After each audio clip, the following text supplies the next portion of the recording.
Welcome back to another episode of Get Ready with Me, while I talk about the things I've learned from the last week of speaking with my clients. I am an English speaking coach. I teach English to Russians. I help them speak English better, and along the way, I get to have great conversations and I learn all about what it's like to live someone else's life, especially Russian speakers. I take these conversations I have over the week, put together some ideas from them, and share them with you. And today's episode is about learning through immersion. It started with talking about learning language through immersion, but I also mean learning culture through immersion and what it allows me to learn about being human. When you're embedded inside another culture, I have no textbooks, I have no guide to tell me what it's like to live here. I only have my observations, and my observations sometimes are surprising to the people who live here. In this episode, I talk about the reactions I've gotten from some people on social media and some of the things I've learned along the way. So if you want to learn what it's like to learn a language or a culture through immersion and some of the downsides of it or some of the upsides, stay tuned. Hi, everybody. So today I want to talk to you about learning language through immersion. And while I do that, I'm going to be trying a new makeup. It's something I've been wanting to try for a very long time, which is Korean. I guess it's BB cream, but a cushion. I don't know what the cushion adds to it. But anyway, we're going to give it a try. So I want to talk to you about learning language through immersion. When I first moved to Russia, I knew I was coming to Russia. I had some time to prepare for it. I had married a Russian man, so I was obviously trying to learn the language. And we hung around Russian speakers, so I was listening to Russian on a daily basis. I even took like a short university course. It was just like a weekend program. I had textbooks that I tried to do the exercises for, but they weren't really well written. And I wasn't taking it very seriously, to be honest, learning Russian language. But I did hang around Russian speakers quite a lot.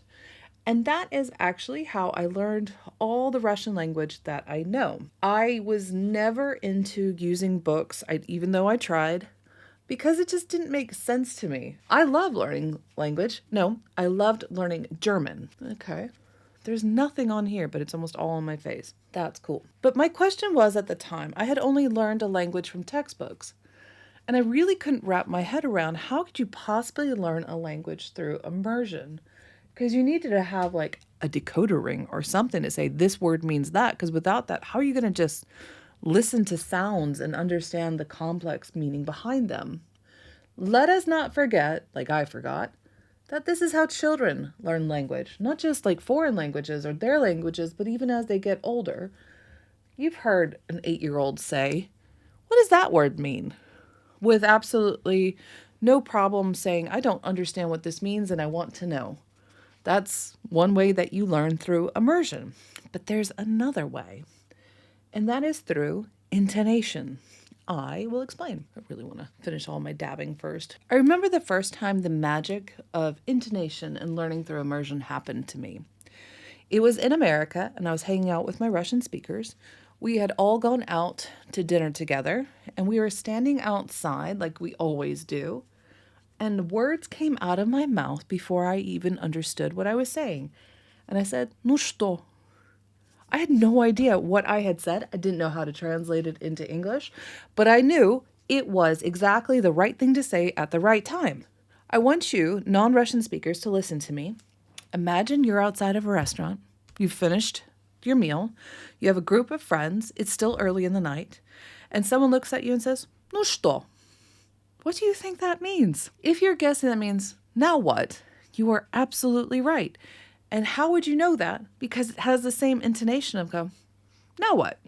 It's the idea of what's next. And what's interesting is I hadn't thought about what to say. It's that I had heard it said enough times that my brain had processed it while I wasn't thinking and made it a pattern to the behavior. So I was speaking Russian before I even knew I could speak Russian. That's how learning through immersion works. For example, just a few minutes ago, I was talking to a friend of mine from New Zealand, and I was telling my son that I was talking to my friend from New Zealand, except I didn't say New Zealand, I said Australia.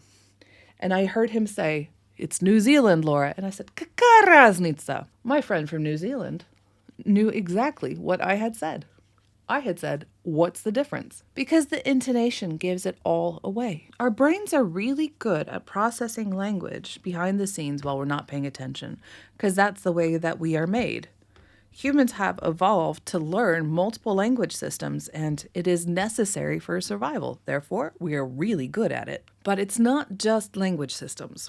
It's also cultural systems. If you've seen my content before, if you've seen my reels, my shorts, or my other long-form videos, or you've been one of my clients, you'll know that I'm fascinated by behavior, and especially what behavior is cultural versus what is an individual. I like to think of myself as a rather good mirror of Russian culture. And the reason I say that is because I have learned Russian language and Russian culture just by observing and repeating. So it's very interesting when someone says that I speak rudely or with inappropriate words, and I say, I'm just repeating what I hear all around me. For example, I was a volunteer at a children's program about a year into living in Russia, and I was talking to a room full of children, and they weren't listening to me, so I said the thing that I hear all the time when people aren't listening. And I said, "Слышь!" For my non-Russian speakers, that's like the rudest way to say, like, do you hear me? But I didn't know that. It's just what I had heard all around me.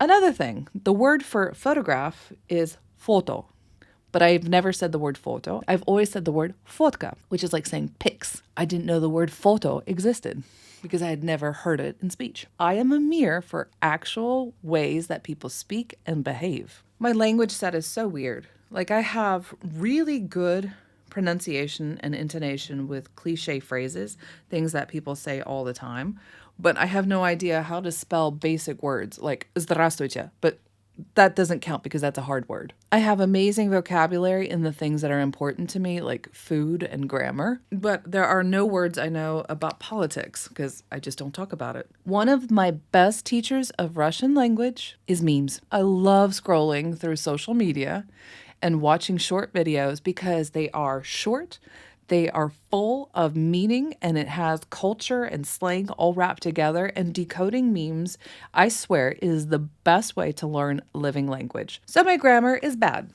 My grammar is bad. I know this. I don't care. I know that there are 6 cases or падеж. I know that they answer specific questions. I understand 4 of 6 of them, but I have never learned the table of endings.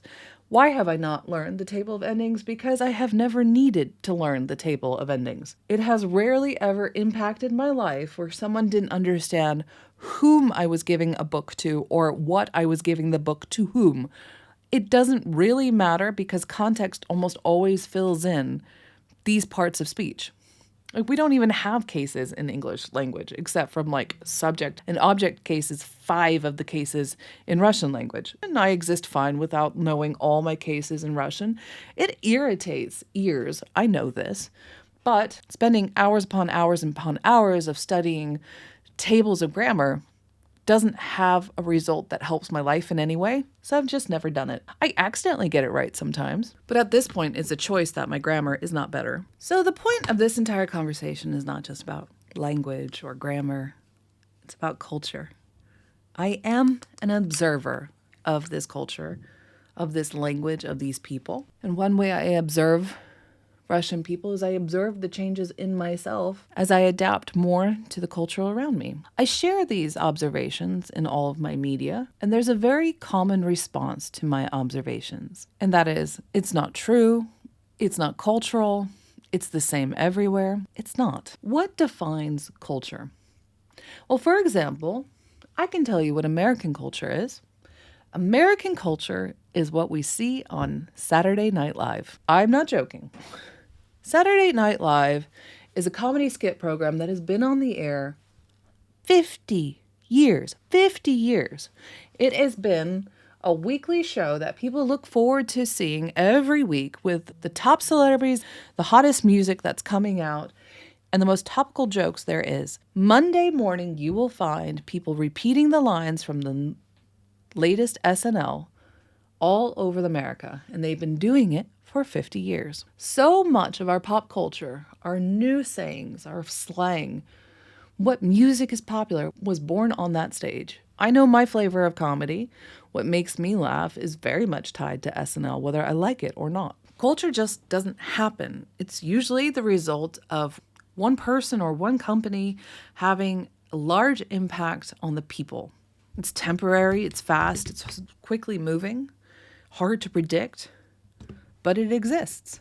It exists not only in America, it exists everywhere. That's the pop culture. And also, now we have social media with memes that come and go very quickly, but they also define what is popular, what people are talking about, how people laugh at themselves. Americans, for example, are very self-disparaging. I don't see that as much in Russian culture, and one reason for it is because you'll see it all over our media, all over our comedy.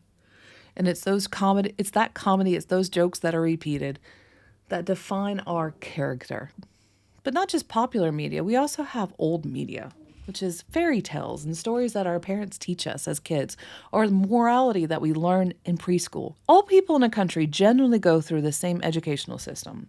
It's rare that a child escapes that conformity factory. And what we learn in preschools, in kindergartens, is not just the basics of math and reading, but we also learn the basics of behavior, expected good behavior. For example, in American schools, we learn you are special, and that is amazing. Everybody is different, and we celebrate that. And we share. We don't keep good luck to ourselves. And now there's a change to saying we don't share if we don't want to. We have the right to autonomy. We have the right to consent.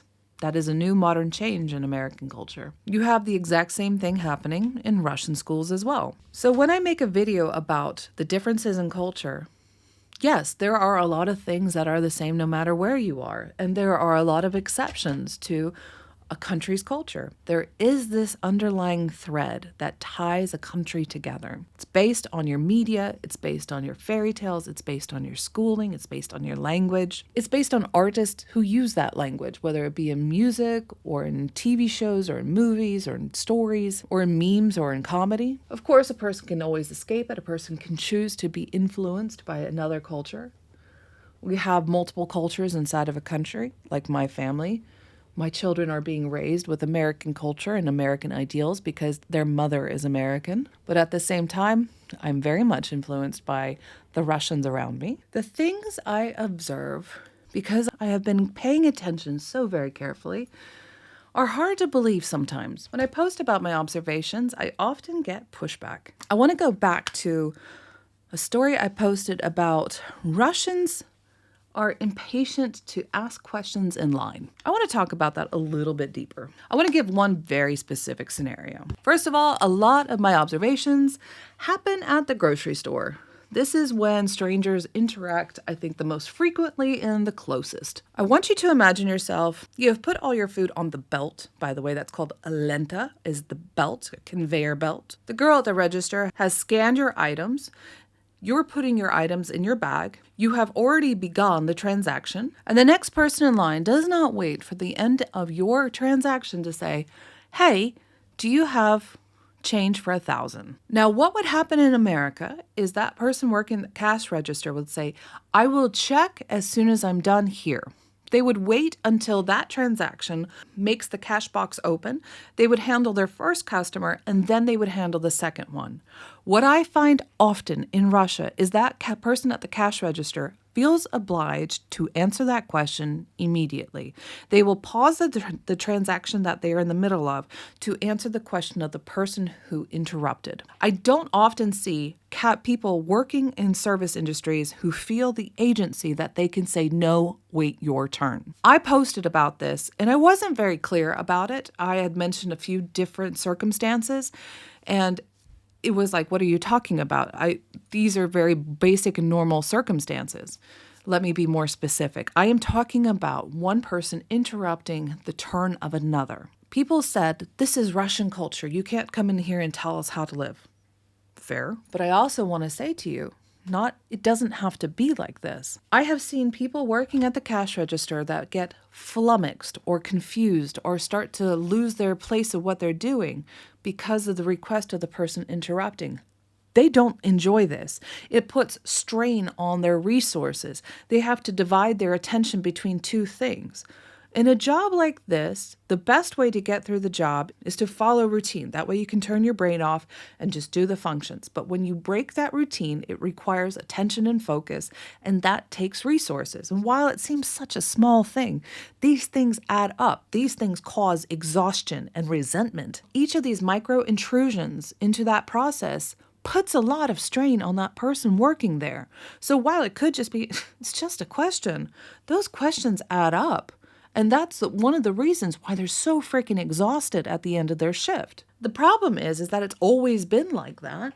So a lot of these service workers don't realize that they can say, wait your turn. In fact, they've never been told by their management that they can say that. In fact, I don't even think it's really been never brought up, because in order for you to realize that it doesn't have to be like this, you have to be told it doesn't have to be like this. For the people who pushed back on me and said this exists everywhere, no, it doesn't. No, it doesn't. You might have instances that you can see in other countries, but that behavior is considered abnormal and incorrect. I promise you, if that happened in America and the cash register girl stopped to help the next person before she finished the first one, the manager would tell them, please don't do that. That's not how we like to keep our businesses, because we care about the customer experience. And this is an unpleasant experience for the first customer. So while it does happen, it's bad behavior because it makes people uncomfortable. That making people uncomfortable is true no matter what culture you're in. That's not a cultural identity. That's just pattern of behavior that's become accepted. And you really can't speak to this to say it exists everywhere unless you have lived in other places and seen how other cultures can live. It is amazing to me when I see so many things I took for granted as I thought they were universal about how people behave and act and speak. So when you see these universal truths broken in another country because they have a different way of life, it really tasks me with the question, what is universal and what is cultural? And this behavior of Russians, of this impatientness, of willingness to interrupt someone else's turn in front of you, I'm sure it has historic reasons for it. Undoubtedly, it served a purpose in one time, but I doubt that purpose is being served now. And this isn't heritage or the Ruskaya dusha. This is just behavior that worked at one point in history that is not serving us now. There is no reason to put extra strain on the people that work in service industries to make sure that person who wants to interrupt the turn of another is heard. There's nothing wrong with saying, I will help you in just a minute. Let me finish with this customer, make them feel that they are important for the few seconds that it is their turn. I am not saying I am right about how we should live. I am simply trying to post my observations about what I see that you yourself might not recognize because it's hard to see it when you live inside it and have never seen a different way. So I encourage you, if you find something off about what I said, maybe you don't agree with it, come bring your personal experience to my comment section. Speak from your own observations and let's compare. One thing I would push back on is denying the experience of someone else, whether it be me or someone else. Just because you haven't had a personal experience doesn't mean that it doesn't exist. It just means that your experience is different. I would encourage everybody who likes to come to my comment section, and you'll find them really robust conversations on my Instagram, to listen. Don't dismiss. See the value in someone else's experience. Compare it to your own. And instead of seeing where there are discrepancies, that there must be someone lying or being untrue or being dumb, maybe it's because the human experience is extremely nuanced. It depends on country, region, city, and learn from the different experiences of others. I'm not trying to change the culture of anyone or say a culture is wrong, but simply to point out behaviors that can be done better. For me, what I consider to be better is more patient, more understanding, more kind, more empathetic. These behaviors for me, Laura Pickens, are important. Values to someone else could be different and should be different. So if you want to join me on my cultural observations, you can follow me on Instagram. My name is Laura Pickens. You can follow me on Telegram. You can look for me, Laura Pickens. You can follow me on YouTube. My name, Laura Pickens. And I also have a private Telegram chat where you have access to me as your own personal native speaking tutor. I do take on private clients, but I have a very limited amount of time I can teach. So if you want to have access to me as a native speaker of English who also speaks Russian, maybe not well, but I do know it, come join us on our private Telegram chat where you can learn new things, where you have access to me to ask questions about cultural differences or things that don't translate. Interact with me, comment on some of the deep conversations that we have, post your own interests, post your own experiences, or you could just come to any of my comment section and have a lively chat with others. Sometimes not always friendly, but always interesting. And with that, I'll see you guys next week.